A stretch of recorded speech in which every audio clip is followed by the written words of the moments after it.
नमस्कार, आप देख रहे हैं न्यूज 18 बिहार झारखंड। बजने वाले हैं 9 और बड़ी खबरों के साथ हाजिर हूं मैं लक्ष्मी।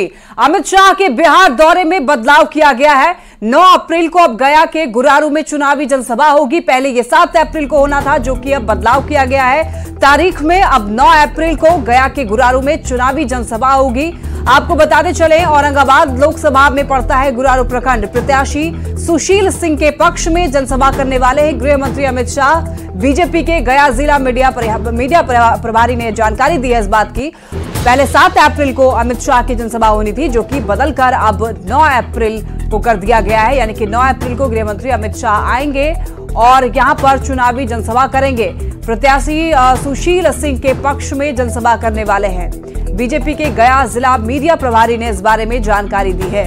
तो आपको बताते चले, चुनावी रैलियां अब लगातार जारी हैं एनडीए की तरफ से। आपको बताते चले कि गृह मंत्री अमित शाह गया आने वाले हैं 9 तारीख को, 9 अप्रैल को। पहले 7 तारीख को आने वाले थे, जिसमें बदलाव किया गया है। अब 9 अप्रैल को गया के गुरारू में चुनावी जनसभा करने वाले हैं और इस बार 400 पार के नारे को सफल बनाने के लिए गृह मंत्री अमित शाह आएंगे और वोटर्स को साधने का काम करेंगे।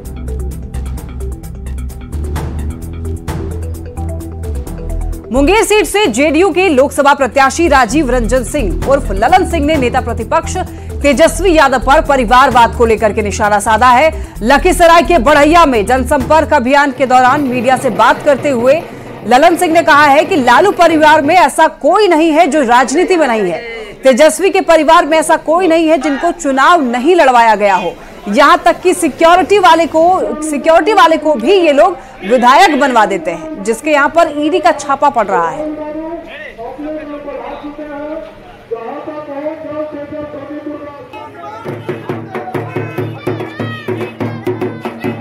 अपने बारे में बताएं ना कि परिवार में और कोई बच्चा है जिसको चुनाव नहीं लड़ा सकते हैं। ऐसा कोई आदमी है बचा हुआ?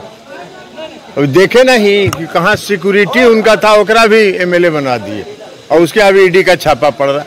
उन लोग की बात का क्या बात करिएगा, किसको बात करिएगा? कोई बात में दम नहीं है और ऐसे ही कोई तर्क के बजले कुतर्क खोजते रहते हैं। केंद्रीय मंत्री और बेगूसराय से बीजेपी प्रत्याशी गिरिराज सिंह ने भी परिवारवाद को लेकर लालू परिवार और इंडिया अलायंस पर निशाना साधा है। विपक्षी नेताओं पर हमला बोलते हुए गिरिराज सिंह ने कहा है कि देश में परिवारवाद के खिलाफ लोगों को गुस्सा है। लोग परिवारवाद के खिलाफ बढ़ चढ़कर बोल रहे हैं। बिहार में लालू और यूपी में मुलायम सिंह को लेकर, महाराष्ट्र में उधर उद्धव ठाकरे और बंगाल में ममता बनर्जी तक इंडिया अलायंस में परिवारवाद ही है। देखें, बिहार परिवारवाद के चंगुल में, उत्तर प्रदेश परिवारवाद के चंगुल में, बिहार लालू जी के, उत्तर प्रदेश मुलायम सिंह का परिवार। आप महाराष्ट्र चले जाएं, उद्धव ठाकरे के परिवार, शरद पवार जी का परिवार। आप चले जाएं तमिलनाडु, स्टालिन का परिवार। आप चले जाएं बंगाल, ममता बनर्जी का परिवार। ये परिवारवादी लोग नरेंद्र मोदी जी का विरोध कर रहे हैं और परिवारवाद लोकतंत्र के लिए खतरा है, क्योंकि कांग्रेस उसी का जड़ है। आज कांग्रेस घोषणा पत्र जारी करेगी। जी हां, कांग्रेस मुख्यालय में घोषणा पत्र जारी होगा। कांग्रेस अध्यक्ष मल्लिकार्जुन खड़गे घोषणा पत्र जारी करेंगे। राहुल गांधी और सोनिया गांधी भी इस दौरान वहां पर मौजूद रहेंगे। 5 न्याय और 25 गारंटी घोषणा पत्र के मुख्य एजेंडे। कांग्रेस 10 करोड़ न्याय पत्र देश भर में बांटेगी। आपको बता दें कि लोकसभा चुनाव के लिए कांग्रेस घोषणा पत्र जारी करेगी और घोषणा पत्र 5 न्याय और 25 गारंटी पर आधारित होगा। 30 लाख सरकारी नौकरी, एमएसपी, कानून और जातीय जनगणना का वादा, सच्चर कमेटी की सिफारिशें लागू करने, महिलाओं के लिए 6000 महीना और केंद्र सरकार की नौकरियों में 33% आरक्षण का जिक्र हो सकता है इस घोषणा पत्र में। सारण के परसा विधानसभा क्षेत्र में लालू प्रसाद की बेटी और आरजेडी प्रत्याशी रोहिणी आचार्य ने रोड शो किया। परसा की जनता ने रोहिणी आचार्य पर फूल की बारिश की है। जेसीबी पर चढ़कर आरजेडी समर्थकों ने रोहिणी आचार्य पर फूल बरसाए हैं। रोहिणी आचार्य ने सभी का अभिवादन स्वीकार किया है।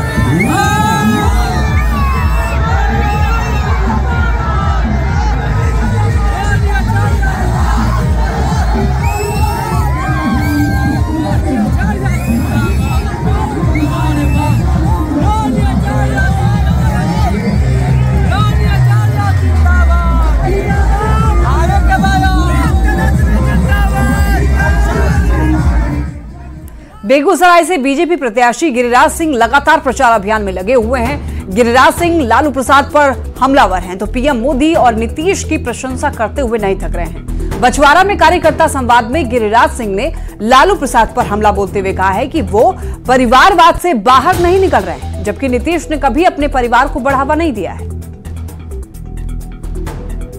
झोला लेकर के आए हैं, झोला लेके निकल जाएंगे, ये फकीर है, परिवारवाद नहीं किया।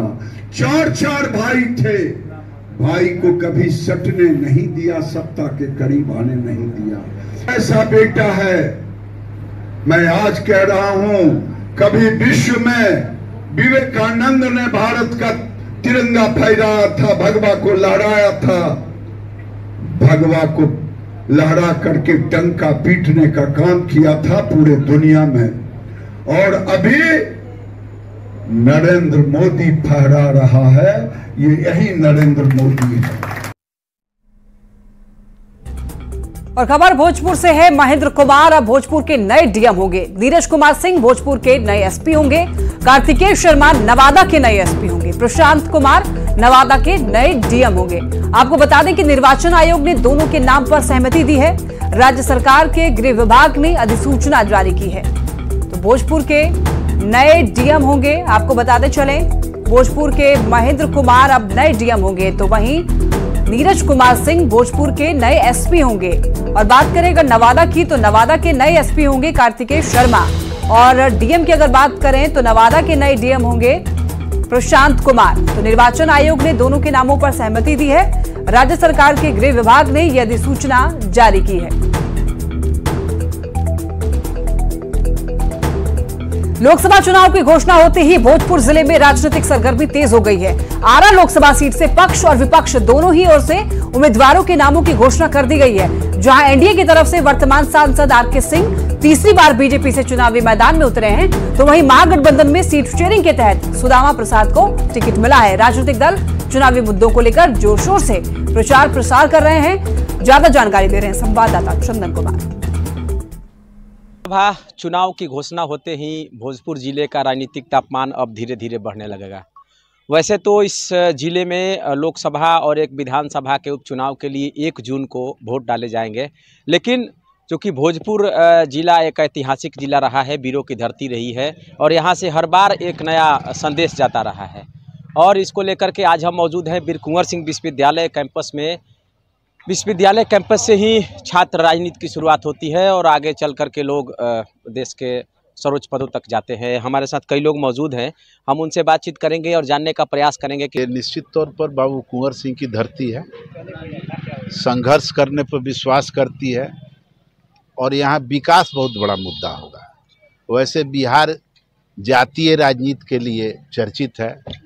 बिहार में सारे विकास के मुद्दे जात पर आकर रुक जाते हैं। हमें किस मुद्दा पे चुनाव होना चाहिए, तो हमें लगता है कि यहाँ का चुनाव शाहबाद को जो इतिहास को धूमिल करना हमेशा चाह रहे हैं, आरा को कमिश्नरी बनाने के लिए यहाँ का मुद्दा होना चाहिए।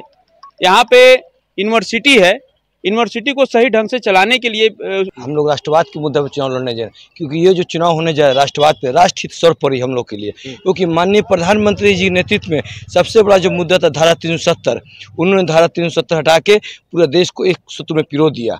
अभी तक किसी सरकार ने नहीं किया, सारे सरकार ने सिर्फ लूट कुसुट किया, किसी सरकार ने अपने सीमाओं का ध्यान नहीं दिया 70 साल में। लेकिन माननीय प्रधानमंत्री मोदी जी के नेतृत्व में सीमाओं पर जो ध्यान दिया गया, आँख से आँख में राष्ट्रहित के मुद्दे ध्यान लगा। कई समस्याएं हैं जो कि अभी भी लोकसभा चुनाव को लेकर के अहम मुद्दे बनते जा रहे हैं, चाहे शिक्षा की बात करें, स्वास्थ्य की बात करें या फिर अन्य विकास योजनाओं की बात करें। लेकिन जो ये आरा की धरती रही है, ये वीरों की धरती रही है और हर बार एक नया संदेश इस धरती से जाता रहा है।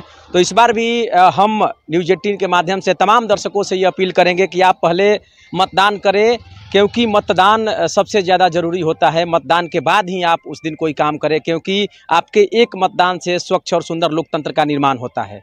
चंदन कुमार, न्यूज़ 18 भोजपुर। शेखपुरा के विधानसभा क्षेत्र में नवादा और संसदीय निर्वाचन क्षेत्र में चुनाव की तारीख जैसे जैसे करीब आ रही है, वैसे वैसे जिला प्रशासन चुनाव को लेकर तैयारियां तेज कर रहा है। डीएम और एसपी संयुक्त रूप से अति संवेदनशील मतदान केंद्रों पर पहुंचकर आम मतदाता से वोट देने की अपील की जा रही है। तो मतदान केंद्र पर पानी, बिजली, शौचालय, रैंप सहित अन्य सुविधा उपलब्ध हो, इसकी जांच की जा रही है। चुनाव को शांतिपूर्ण ढंग से संपन्न कराने के लिए डीएम और एसपी ने खुद इसकी कमान संभाली है। साथ ही अरियरी प्रखंड के अति संवेदनशील मतदान केंद्र पर जिला प्रशासन का ज्यादा फोकस है। हुसैनाबाद अति संवेदनशील मतदान केंद्र का जायजा लेने पहुंचे डीएम और एसपी से बातचीत की है संवाददाता अजीत कुमार सिन्हा ने। 19 अप्रैल को प्रथम मतदान होना है, प्रथम चरण का मतदान होना है लोकसभा का। जमुई संसदीय क्षेत्र का शेखपुरा विधानसभा क्षेत्र है, जहां आप देख लीजिए डीएम और एसपी की संयुक्त कार्रवाई चल रही है। मतदान केंद्रों पर सुरक्षा का पुख्ता व्यवस्था हो। आज मध्य विद्यालय हुसैनाबाद आए हैं।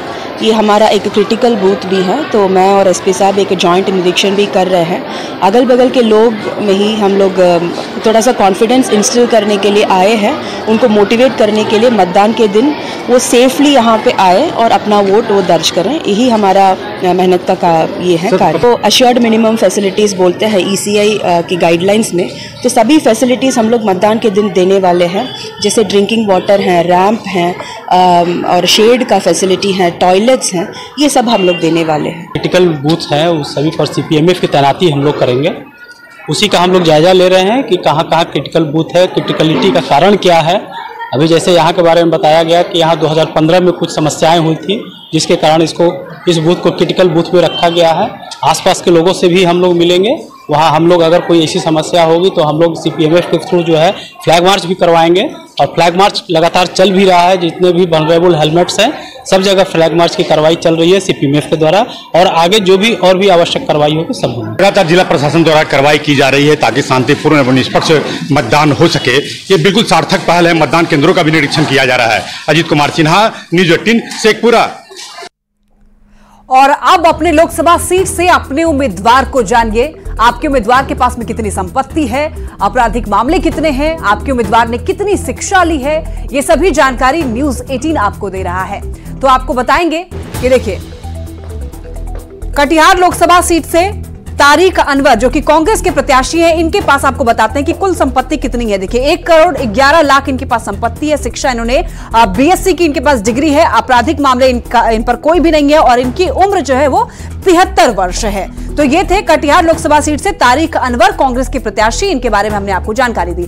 अब बात करें किशनगंज लोकसभा सीट से, तो देखिए डॉक्टर जावेद कांग्रेस के प्रत्याशी है। इनके पास कुल संपत्ति कितनी है वो आपको बताते हैं। 4 करोड़ 65 लाख इनके पास संपत्ति है। इन्होंने एमबीबीएस की डिग्री इनके पास है। आपराधिक मामले इन पर कोई भी नहीं है और उम्र इनकी 60 वर्ष है। तो ये हमने बात की किशनगंज लोकसभा सीट से कांग्रेस के प्रत्याशी डॉक्टर जावेद के बारे में। अब बात करते हैं बांका लोकसभा सीट को लेकर। बांका लोकसभा सीट से जेडीयू के प्रत्याशी हैं गिरधारी यादव। इनके पास कितनी संपत्ति है? कुल संपत्ति 4 करोड़ 41 लाख रुपए है। शिक्षा इन्होंने एमए की हुई है, एलएलबी की भी डिग्री इनके पास है। आपराधिक मामले इन पर एक भी नहीं है और उम्र इनकी है 63 वर्ष। तो ये रहा बांका लोकसभा सीट के बारे में। गिरधारी यादव यहाँ के जेडीयू के प्रत्याशी हैं। इनके बारे में हमने आपको जानकारी दी। इनके पास संपत्ति कितनी है, शिक्षा कितनी है, आपराधिक मामले और उम्र इनकी 63 वर्ष। कुल संपत्ति इनके पास 4 करोड़ से अधिक इनकी जो है वो संपत्ति है, वो हमने आपको बताई। एआईएमआईएम सीमांचल के सिर्फ 2 सीटों पर चुनाव लड़ेगा। अब एआईएमआईएम किशनगंज और अररिया सीट से चुनाव लड़ने वाला है। पूर्णिया और कटिहार सीट से एआईएमआईएम चुनाव नहीं लड़ेगा। पहले एआईएमआईएम ने सीमांचल की सभी सीटों पर चुनाव लड़ने का ऐलान किया था। वहीं एआईएमआईएम के ऐलान के बाद जेडीयू ने हमला बोला है। जेडीयू ने पैसे देकर उम्मीदवार वापस लेने का आरोप लगाया है एआईएमआईएम पर। जो फैसला लिया था पिछले दिनों में कि सीमांचल के तमाम सीटों पर इलेक्शन लड़ेगी, लेकिन केंद्रीय समिति ने यह फैसला किया है कि सिर्फ किशनगंज पार्लियामेंट हल्के से, जिससे मैंने नॉमिनेशन किया है, पार्टी वहीं लड़ेगी। सीमांचल के और दूसरी सीटों पर अररिया में, पूर्णिया में, कटिहार में पार्टी इलेक्शन नहीं लड़ेगी। किन परिस्थितियों में आपको उम्मीदवार वापस लेने की जरूरत पड़ी? या तो आपने पैसे लिए हैं या आपने अलायंस किया है। ये नहीं चल सकता। बीच बीच में खेलने वाली जो राजनीति है MIM की, वो नहीं चलेगी।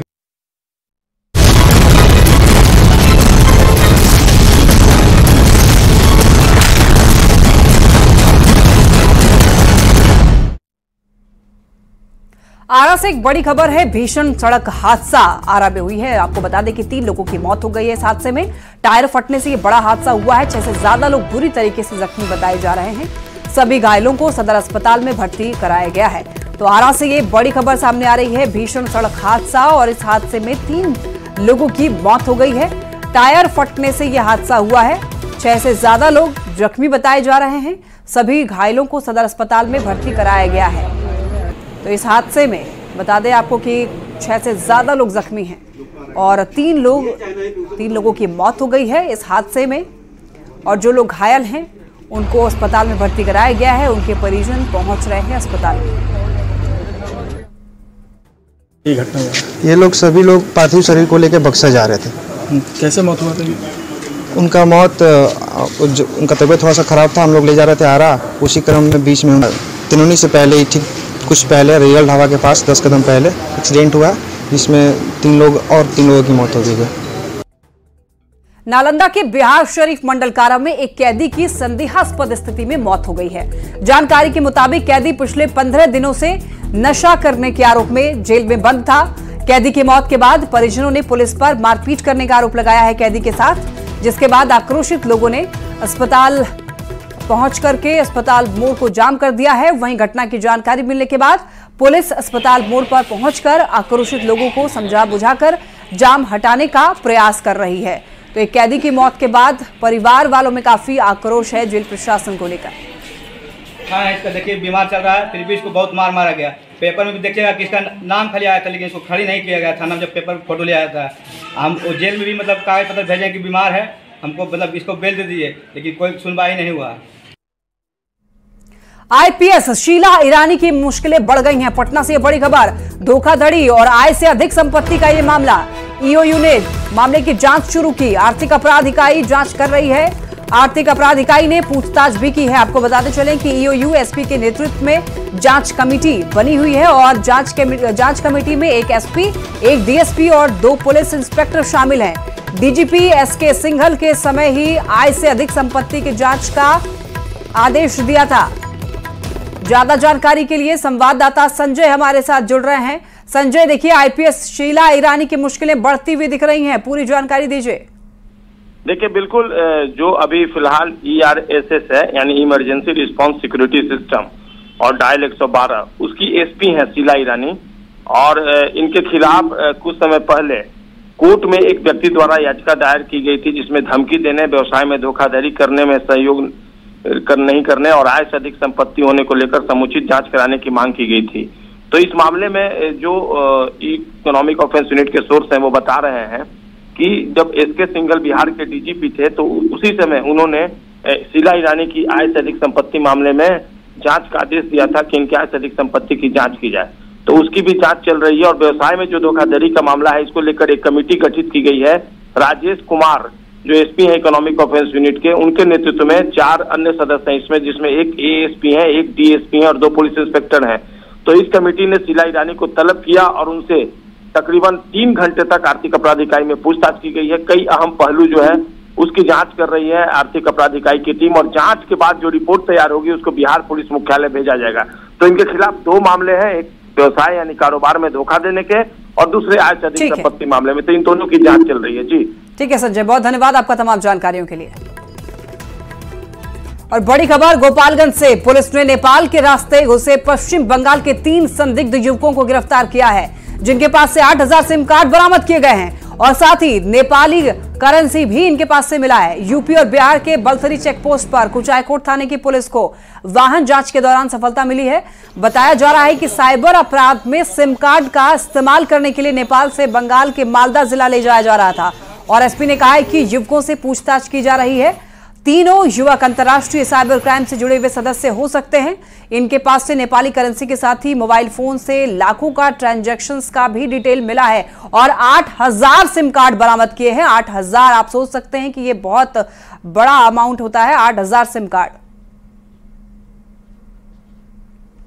संवाददाता गोविंद हमारे साथ जुड़ रहे हैं। गोविंद, देखिए नेपाल से आए हुए कुछ सदस्य जो हैं वो गिरफ्तार किए गए हैं, साइबर क्रिमिनल, ऐसा माना जा रहा है कि साइबर क्रिमिनल हो सकते हैं, पूरी जानकारी दीजिए। जी बिल्कुल, इस पूरे मामले में गोपालगंज के एसपी ने खुलासा किया और ये बताया है कि ये तीनों जो साइबर अपराधी हैं ये अंतर्राष्ट्रीय गिरोह के सदस्य हैं और नेपाल के काठमांडू में बैठकर इनका ऑपरेट चल रहा था। तो पूरे भारत में इनका साइबर अपराध का जो एक ऑपरेट चल रहा था और नेपाल के काठमांडू में इनका ठिकाना था। और ये जो सिम कार्ड है इसके बारे में भी पुलिस ने खुलासा किया है और ये बताया जा रहा है कि दिल्ली से सिम कार्ड को खरीदा गया था, नेपाल ले जाया गया था और नेपाल से फिर इसे मालदा जो है पश्चिम बंगाल के जिला मालदा ले जाया जा रहा था। तो पश्चिम बंगाल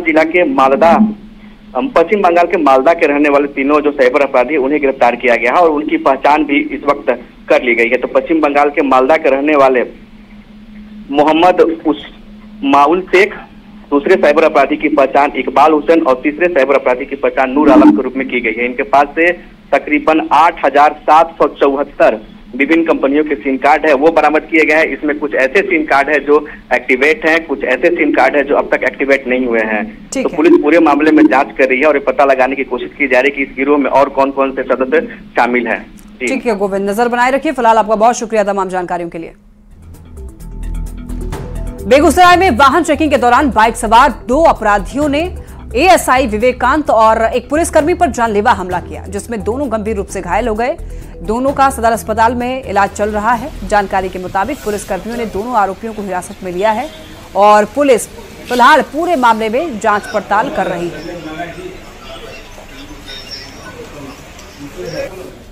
और यहां रुकेंगे एक छोटे से ब्रेक के लिए, जल्द लौटेंगे। आप देखते रहिए न्यूज़ 18।